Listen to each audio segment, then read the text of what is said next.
The daffodils were blooming, the sky was mercifully blue, and my husband Richard took his last breath as I held his hand in our living room. We had been married for 45 years. His passing left a silence in the house that no amount of sunlight could fill. 3 weeks later, my daughter Ashley walked into my kitchen in heels that clicked like accusations on the tile floor. She didn't hug me, didn't ask how I was coping, just set her designer bag on the counter like she was making a statement. "Mom," she said, voice tight, "we need to talk." I was still wearing black, still making tea in the same kettle I'd used to soothe scraped knees and teenage heartbreaks. I nodded. "All right, sweetheart, what's on your mind?" She didn't mince words. "This arrangement isn't working anymore." I blinked. "What arrangement?" "You living here. In my house. I can't support you. I have my own family to worry about, my own expenses." I looked at her, this grown woman who used to crawl into bed with me during thunderstorms. "Ashley, I'm your mother. I just buried my husband. I haven't even finished sending out thank you notes for the funeral flowers." She crossed her arms. "And I've been patient, but it's time. You have to find a way to support yourself." "I have Social Security," I offered weakly. "It's not much, but I can contribute." Ashley actually laughed. $800 a month doesn't even cover utilities." I felt the floor tilt beneath me. "Then what do you expect me to do?" She pulled out her phone, already scrolling. "I found something. Private care, light duties. Companionship mostly. Pays well. You used to be a nurse before you married Dad, remember?" That caught me off guard. I hadn't worked in over 40 years, not since I left the hospital to raise Ashley. I shook my head. "I'm not qualified anymore." "It's not medical," she said.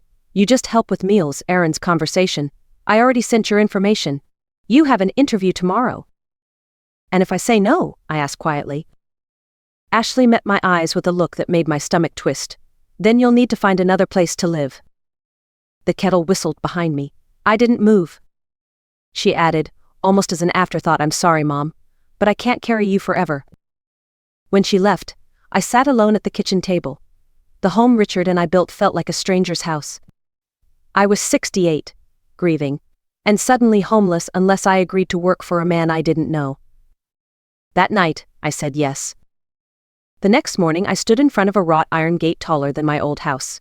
A winding driveway stretched behind it, leading to a mansion that looked like it belonged on a magazine cover. Stone pillars, ivy-covered walls, not a single leaf out of place.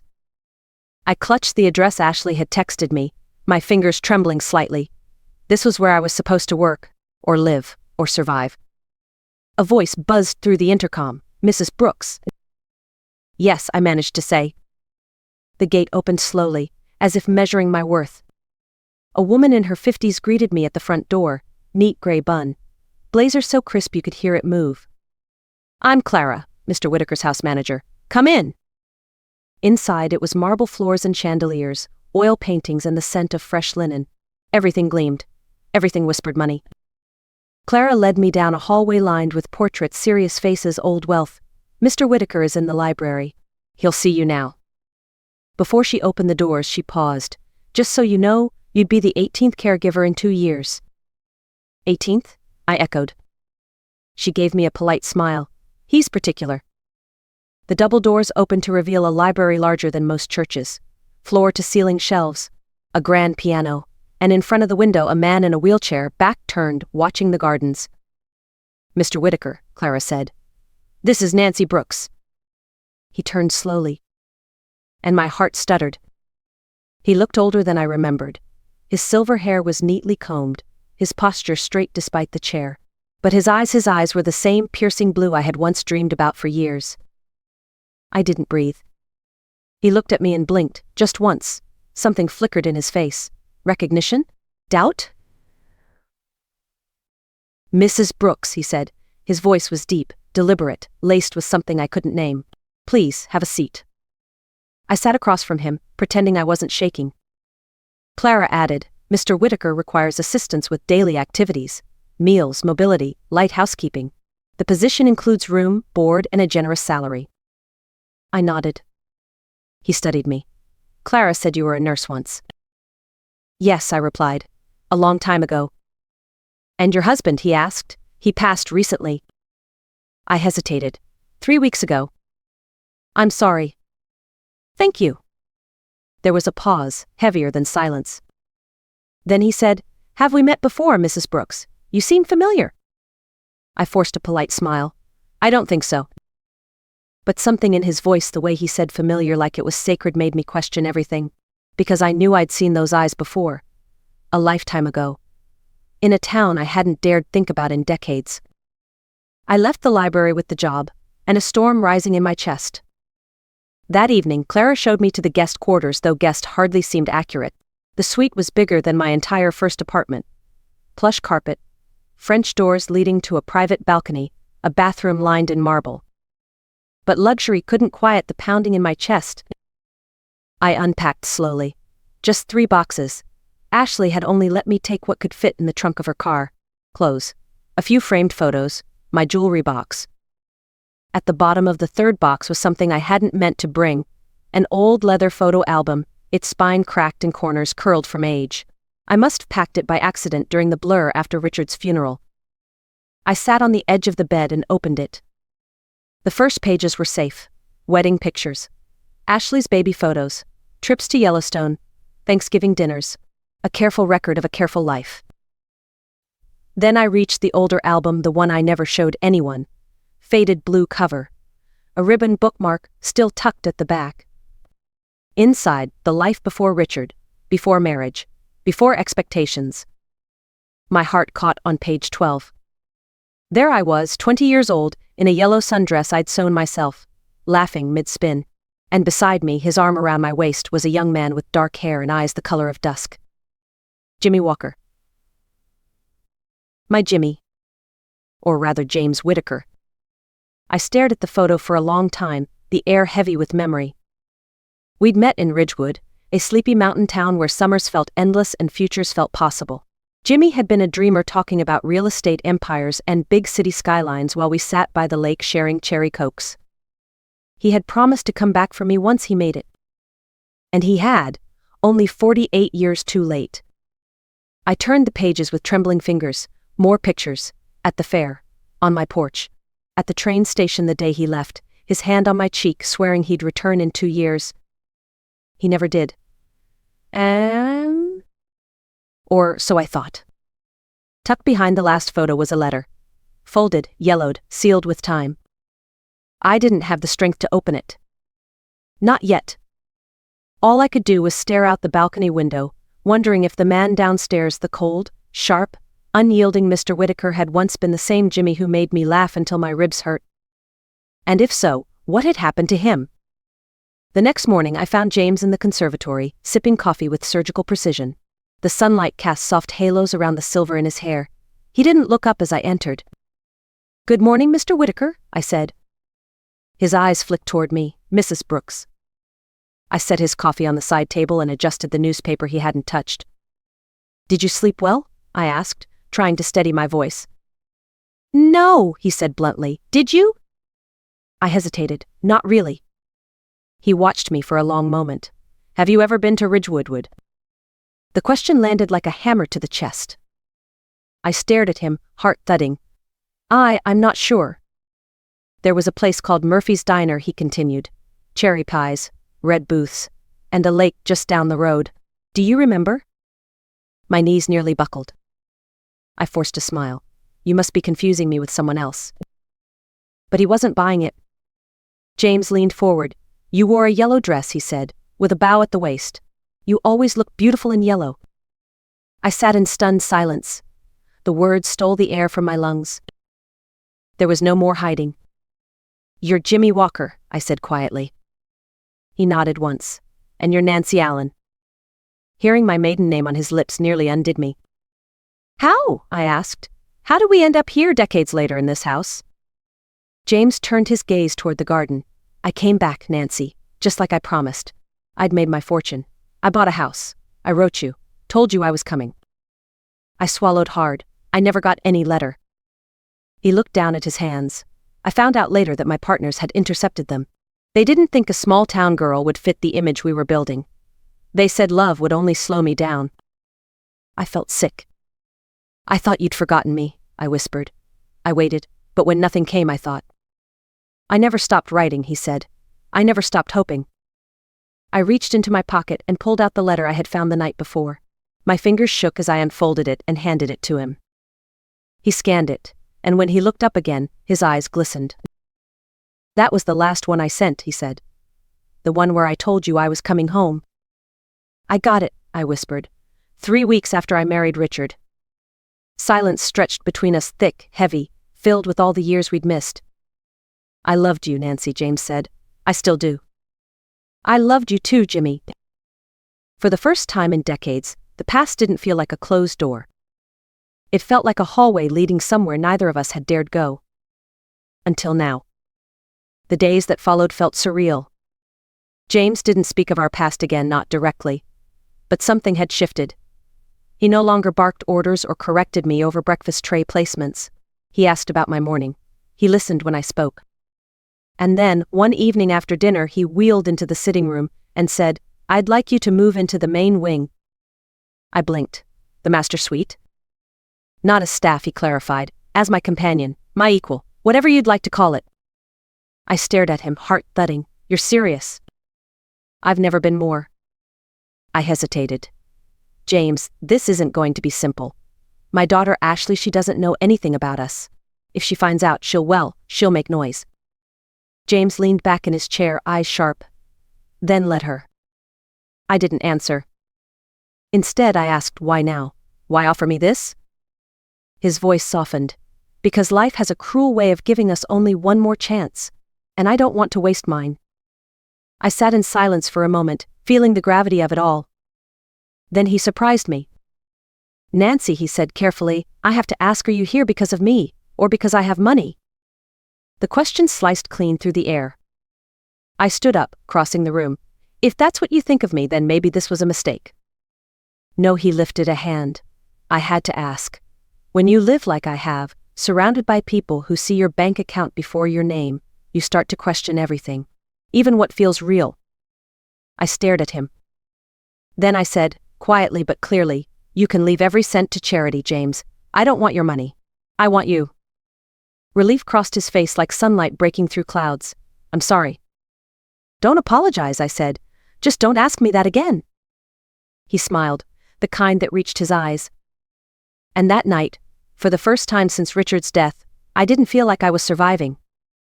I felt like I was choosing, on purpose. And this time I was choosing love. Ashley called 2 days later. Her tone was clipped. "Mom, I just got off the phone with someone from church. Said they saw you at the market, with a man in a wheelchair." I exhaled slowly. I had known this moment would come. "Yes," I said.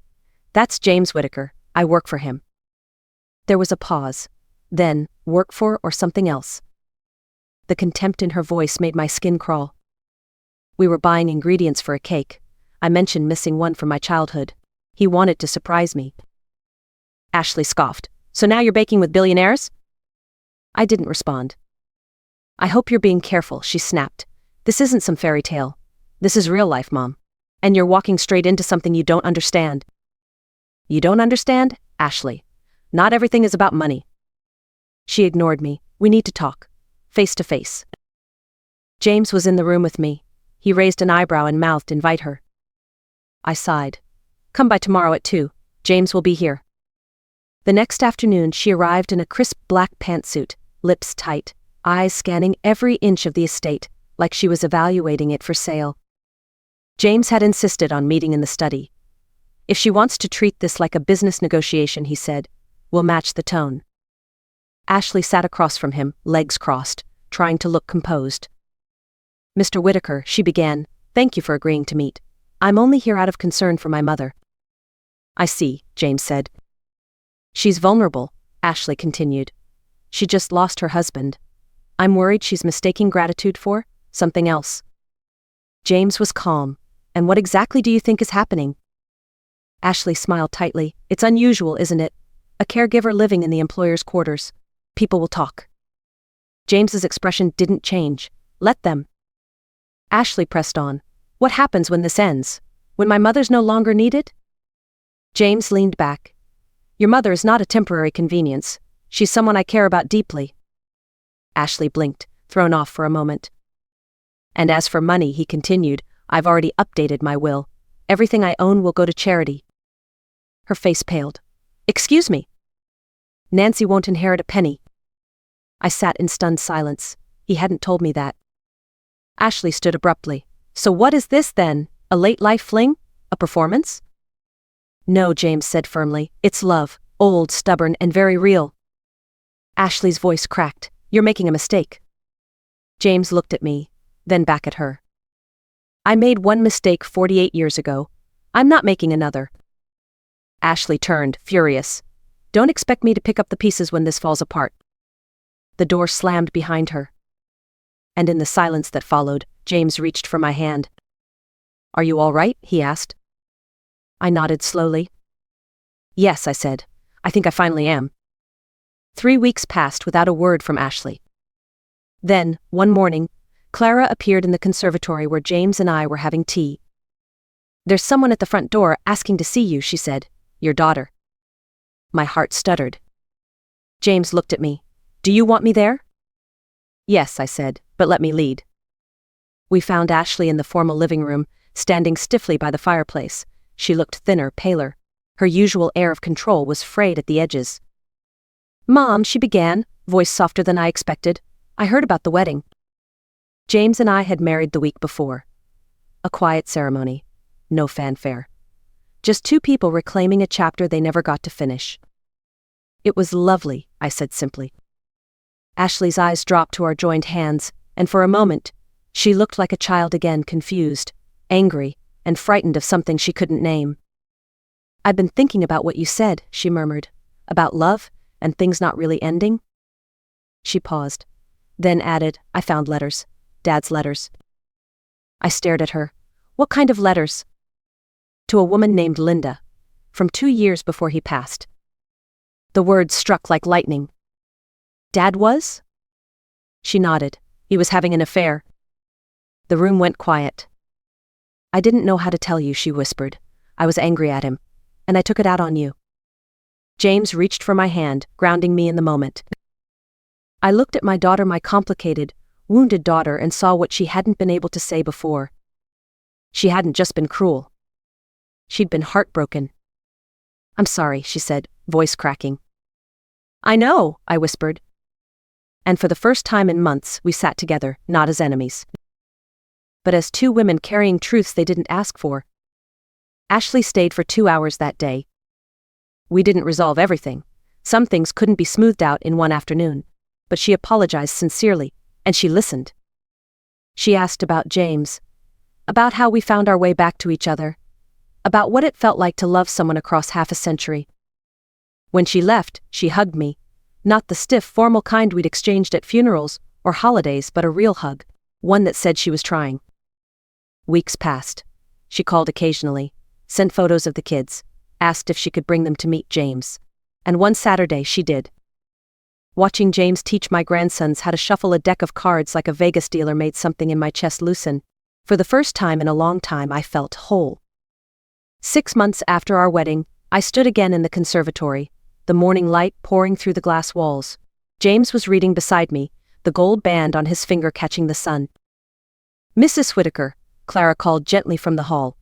The name still startled me sometimes. There's a delivery for you. I stepped into the foyer and accepted the small box. No card, just my name written in Ashley's handwriting. Inside was a photo. It was an old picture I'd forgotten existed, me in the yellow dress, Jimmy beside me, both of us laughing like we had forever in front of us. Tucked behind it was a note. For what was lost, and what was found again. I'm starting to understand, Mom. I hope one day I find something that lasts like this. I pressed the note to my chest, eyes stinging. That evening, James and I sat beneath the garden pergola, the summer air humming with the scent of lavender and fresh soil. He reached over and squeezed my hand. Do you ever regret it? He asked quietly. The years we lost. I thought about Richard. About raising Ashley. About the steady life I had built with someone who gave me safety, if not fire. I don't regret the life I lived, I said, but I regret that we had to live it apart. He nodded. I think we were meant to find each other again, I added. Even if it took a lifetime. Especially if it did. The stars came out, slow and patient. We sat in silence, two old souls who had finally come home. So if you're watching this, wondering if second chances are real, let me tell you this. Love doesn't age, it waits, quietly, faithfully. And sometimes it comes back when you least expect it, asking for nothing but your time. Don't be afraid to answer. And if this story touched you, I hope you'll like, share, or leave a comment. Tell me, have you ever been given a second chance at something you thought was gone? I'd love to know. Until next time.